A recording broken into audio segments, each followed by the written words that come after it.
Falcons Fan Podcast. I'm your host, as always, Lucky Roberts, and I'm joining you after the Atlanta Falcons fall to the Commanders for the first home loss in 2023, 24-16 against the Commanders. And this is probably one of the most frustrating games you're ever going to see. The Atlanta Falcons outgained the Commanders' offense. They more than doubled the amount of yards. They had one more yard per play. They had essentially double the first downs, and yet we still end up 8 points down at the end of the game.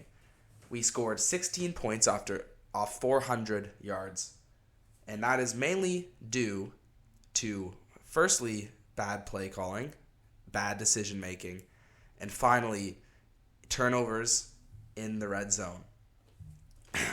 There was basically many different situations where we left points on the board, especially towards the end of the game. I think I'm just going to dive right into the end of the game where Desmond Ridder throws pick after pick in the Commanders' end of the field. He has one where it's tossed off his back foot. He's rolling out right. It's 3rd and about 5. We're down by 8. There's about 6 minutes left. And Desmond Ridder decides to float it up to, I think it was Mac Hollins at the in the right side of the end zone, and it just doesn't even get close to him. And if we had gotten just 3 points out of that, it would have been a 5-point game, and a touchdown would have won it. And you'll see as I continue this that the Atlanta Falcons defense continued to give the ball back to this offense in the fourth quarter. And I think the idea I've sort of had about this Falcons team in the fourth quarter, that it was fourth quarter Ridder and this offense, really gets moving. But maybe more than anything, it's the Falcons defense in the fourth quarter. They are stout, and I don't think, if we look back, obviously this game, there weren't any points in the fourth quarter. But the Houston game, I don't think there are any points in the fourth quarter. But in these wins, and even, the loss today, every single win this Falcons team's had, they've only let in, at most, 7 points. Every other game, they let in 0. They let in 7 against Houston and C.J. Stroud last week. This defense has been really stout and has given this offense so many opportunities, and usually they've been able to pick up their bootstraps and was able to push the ball into the end zone. But today, just nothing doing, pick after pick. He had that pick, like I was talking about, floated in the end zone where we really could have used a field goal. It was an 8-point game. And there was another play right to end the game. There was 30 seconds left after Arthur Smith's wasted timeout. I'll talk about that as well.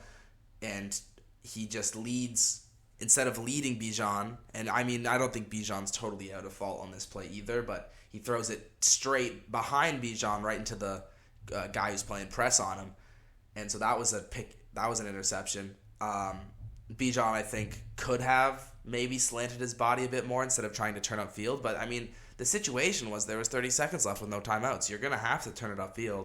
I think one of the funniest things was Desmond Ridder looked pretty poised throughout this whole game up until the fourth quarter.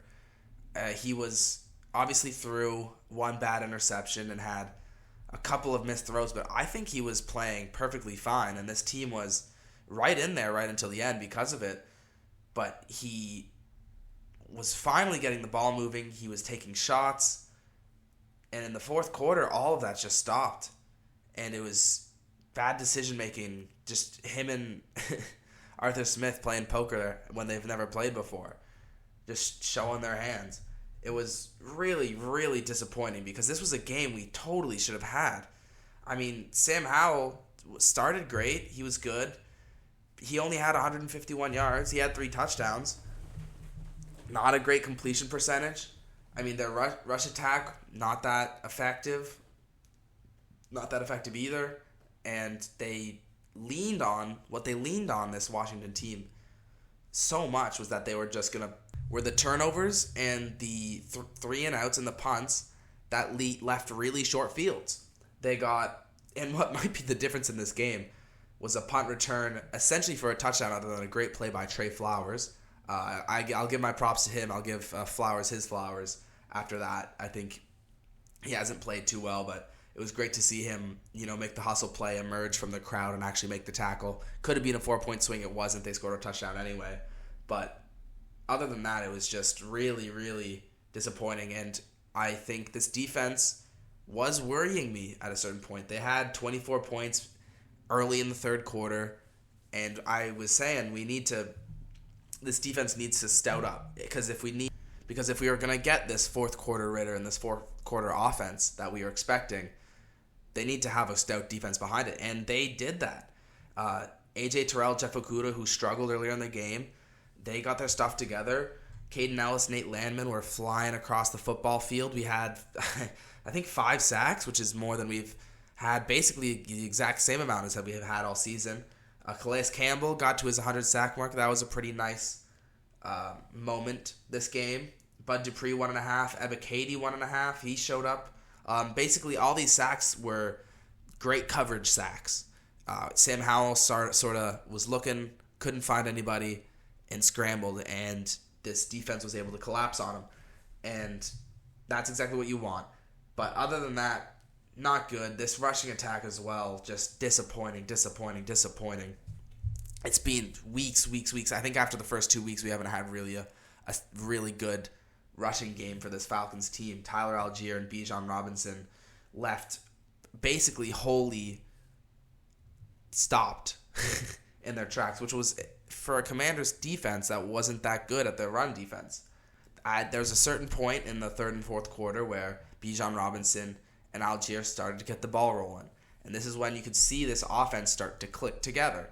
They would get big chunks, not big chunks, I say big chunks as in 4 or 5 yards. They get 4 or 5 yards instead of 1 or 2. And they'd move the football more than they had been doing this because Ritter was converting these third downs that they would get themselves into. And then as soon as the fourth quarter turned, they got a touchdown. I'm going to have to talk about this, but they got a touchdown, and they were able to get on the scoreboard and really punch them right back in this game after being down 2 scores. It was now a 8-point game, barring the kick. And then Arthur Smith decides to go for 2, which you could hear Matt Ryan on the call. Just, he was against it. Everybody was against it. There was 3 or 4 calls this game. And they're not play calls, but they're more decisions that, you got to have a really good play. And if you're going to make that decision analytically, you have to have a play that is going to succeed. And they did not have that. They had plays that were just regular plays that weren't one stroke of genius, more as, I think we should go for it here. And it really didn't really show. The Green Bay Packers game, which was, I think, the second most aggressive we've seen Arthur Smith this season, it worked out for him, but it's not going to work out every time. And I think that's something that we're going to have to take away from this game. I think the Packers game, and I think last week against Houston, we sort of got wins that we were not deserving of. I think at the end we were deserving of, but throughout the whole first 3 quarters, we really shouldn't have won those games, just momentum-wise. And you sort of see that we're going to have one game where we deserve to win, where we outmoved them, and it just didn't work out for us. And that's going to happen. That's football. So I can't be too mad. We're still 3-3. We're still in the playoff race. But this would have been a great game to have to turn us to 4-2 and really be able to separate ourselves from the Saints and the Buccaneers, who play just about right now as I'm recording this. And we'll be looking for them to lose, but I think they should. They're playing a pretty tough game. But Tyler Algier and Bijan Robinson weren't getting the football moving, and they finally were able to after, like I said, a couple weeks of just non-effectiveness from this rushing attack. And usually, non-effectiveness from the rushing attack means non-effective offense. But Desmond Ridder and Drake London especially were connecting on crazy plays. Many of these plays being just Drake London out-muscling guys, taking balls away. And it was really great to see because he's had a slow start to this season. He and Kyle Pitts. And they both had a better game today. I don't think 4 for 43 is what Kyle Pitts wants, but 4 for 43 and a touchdown, I think he'll take. I think with what he's been having. Drake London, 9 for 125. He had another just great catch where he went over the head of the defender and caught it, and then they just started wrestling it. They were wrestling for it for about 3 years until finally Drake London released it. They hucked the ball quick. I think it was a pick. We'll take it.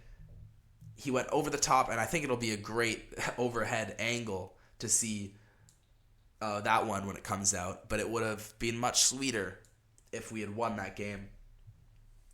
But it was another pretty decent job of getting the ball spread around. But these back-breaking turnovers is what really lost us this game. And I sort of had this gut feeling throughout this game that we weren't going to win.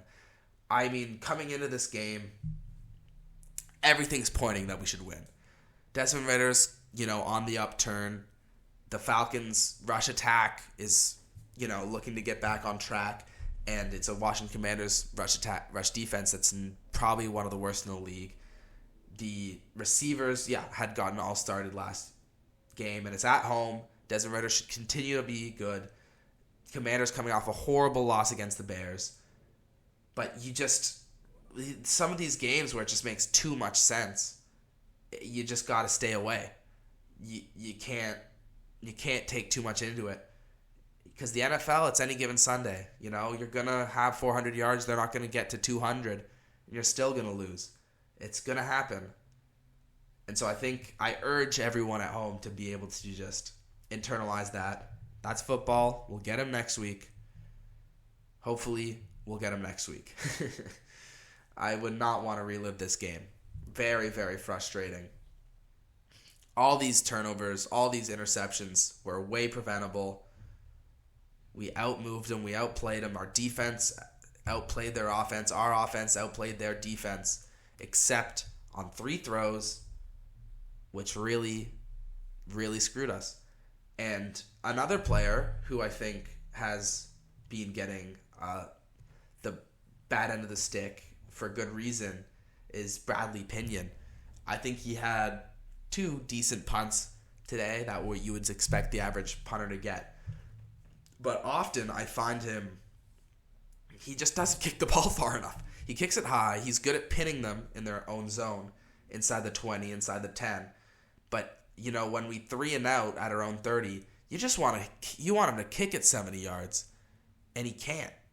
He just kicks it 50. His longest today was 52. And like I said, sure, he had 2 in the 20, but that was off plays where you're going to be able to pin him in. But we're losing yards. You're losing 10 yards here.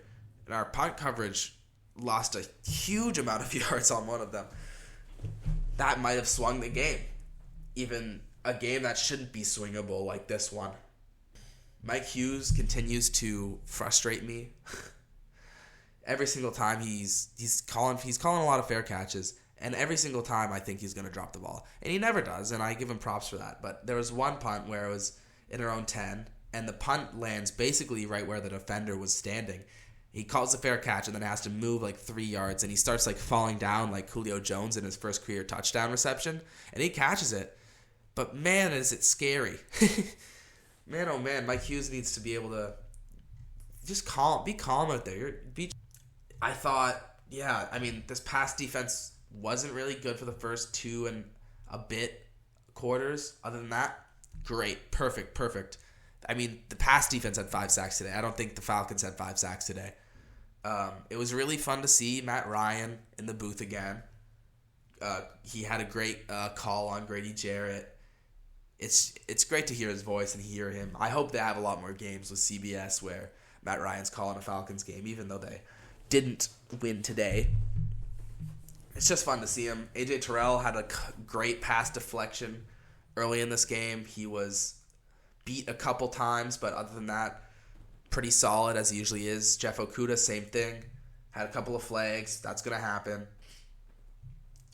Just generally really frustrating. And I think it's a combined effort between Desmond Ridder and Arthur Smith.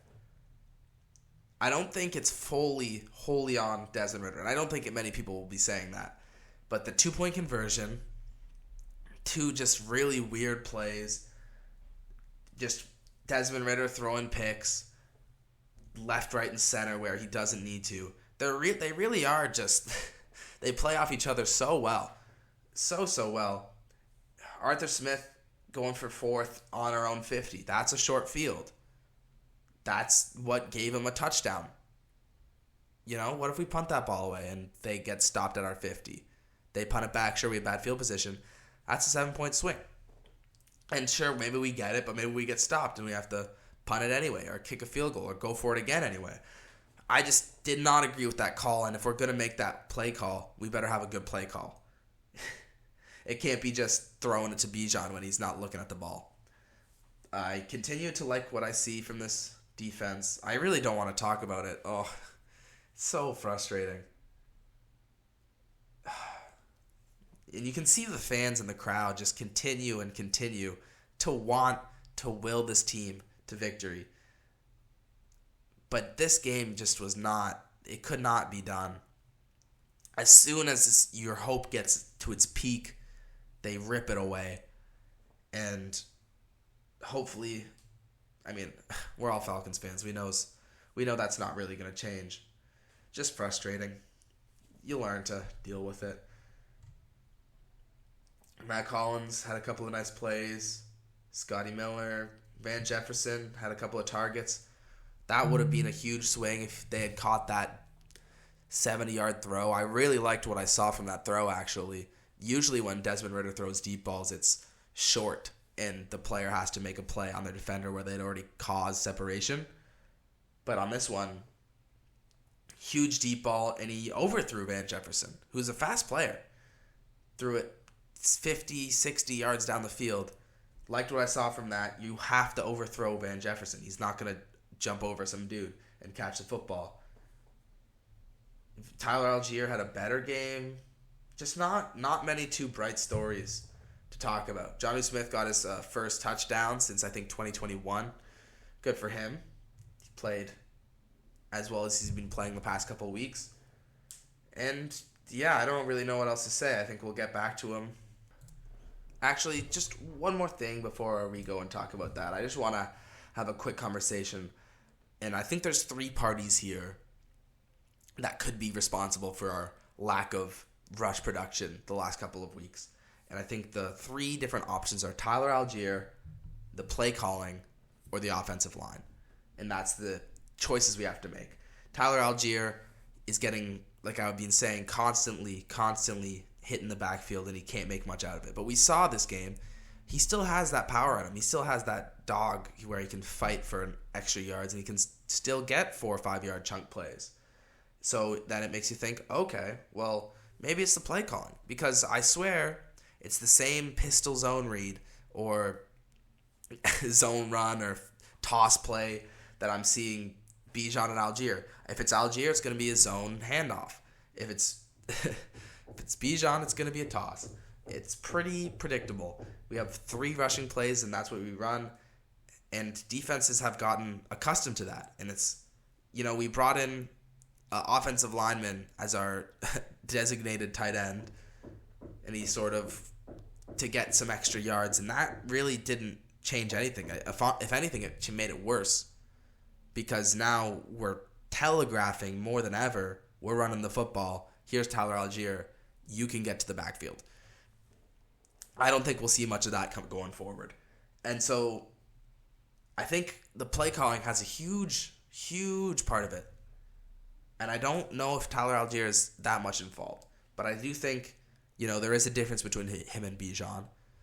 And that's there's a lot of players who have differences between them and Bijan. So I'm not going to fault him too much there. But the third party you sort of ask is it the offensive line? Because we've seen this scheme work for the past 2 years beautifully. And it hasn't really gotten the same oomph as it has the last couple of years. And maybe you're saying, well, they've adjusted and that's the offensive line are also a casualty of the play calling, which I can totally accept because it is almost the exact same offensive line. And I don't think Bergeron is the issue here. I think, though, they're not getting the same push. They're not opening up the same size of holes. A lot of the time, it's a completely clogged hole, and Bijan or Tyler have to push the offensive lineman forward, which was not something that had happened before. I would also like to see, for the third week in a row I'm saying this, Cordero Patterson get involved more than just the punt and kick, more than just the kick returner. I would like to see him get the ball handed off to him, especially if Algier isn't having a great game. And he had one catch today. I don't know. I still think he has more to give, and I think he's deserving of a chance.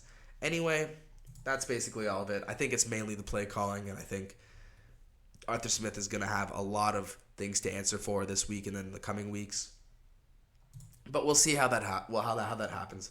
Offense still outplay their offense. Just bad play calling and interceptions is what ruined it for us. So we're going to go talk around the league. I'll be back in a second. All right, and I'm back. The first game of the window today was Titans versus Ravens. And the Ravens do sneakily, barely eke out a win against the Titans, an 8-point win. This is two teams that are very similar. I think the difference between these two teams is Lamar Jackson at the quarterback position. They're both, run-heavy teams with decent to good defenses. And 24-16 is exactly how I'd see this game play out. Honestly, maybe more scoring than I would have thought to see. And it's a good win for the Ravens. They're improved to 4-2 now. Titans 2-4, probably where both of these teams should be at this point in the season. Another game, Browns versus 49ers. Browns actually take this one with some late game heroics over the 49ers. They improved to 3-2. The Browns continue, especially their defense, continues to really, really shine and win games for them. Deshaun Watson is not the quarterback that he was promised to be, not especially for his contract. But they beat the 49ers. The 49ers lose their first game of the season. They're now 5-1. I don't think people should be too worried about Brock Purdy's performance. I think this Browns defense is probably the best in the league. And they continue to show that, holding the 49ers' high-flying offense to only 17 points and eking out a win, scoring 19 of their own at home in Cleveland Browns Stadium. So, great performance by them. And I think it was a very shocking game to see. Vikings beat the Bears. Bears are now 1-5. The Vikings 19-13 win. They're now 2-4 on the season. I don't think either of these teams really have much future in the playoffs. Vikings definitely more than the Bears, but we'll see how this goes. I mean, they only beat the Bears by 6 points. The funny thing is, the Bears demolished the Commanders last week, and the Falcons lost to them this week. So I'm saying this going by that logic. Vikings are better than the Falcons. Falcons are the worst team in the league. But that's how that logic goes. Any given Sunday. The Bengals beat the Seahawks. They are now finally at 500 for the first time, essentially, on the season. They beat the Seahawks 17-13 at home. And another low-scoring game. The Seahawks, and I think they had a very frustrating day as well, similar to the Falcons. Just really couldn't get anything going. And they really think they should have won that game. But the Bengals do win, and they continue to be on the up and up, and they are hoping to turn it around this season, and they seemingly have done so far.